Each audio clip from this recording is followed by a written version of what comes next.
Okay, everyone, I'm going to show you a simple way to change the size of an image in Microsoft Paint because everybody has that program. So I went to Pixabay because they actually have some really great pictures that I can download. And I chose this picture and I actually clicked on free download. That's why you're seeing this. So I clicked on free download and my image had downloaded. Again, they have some really great images here. That's why I prefer to use this for free images.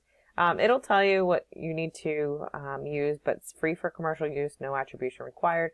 Okay, I'm safe. So what I'm going to do, I open up Microsoft Paint, and I'm going to go to the menu here. I'm going to go to Open, and I'm going to choose my image. Don't mind my desktop at the moment. Everything's kind of just been placed on there temporarily. There we go. Okay. No, this is not.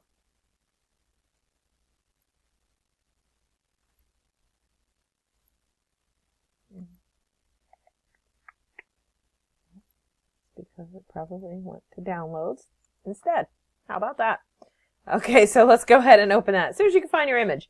So your image opens up here in Paint, and I'm going to resize it. I'm going to show you how to resize it to the size that I've asked you to make that column so that it fits properly. But if you ever want to resize an image, you can use the same theory. So all you have to do up here on the toolbar is click on Resize.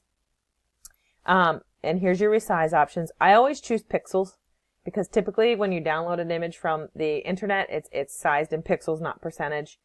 Percentage is a little difficult to work with.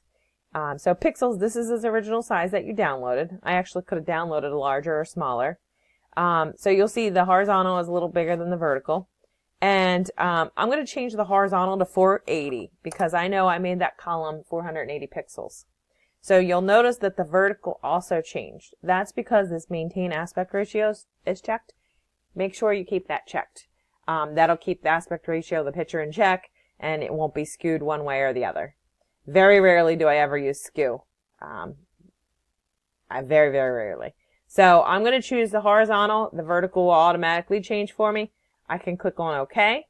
I can go to File, Save As, save it into my project folder, and we should be good to go.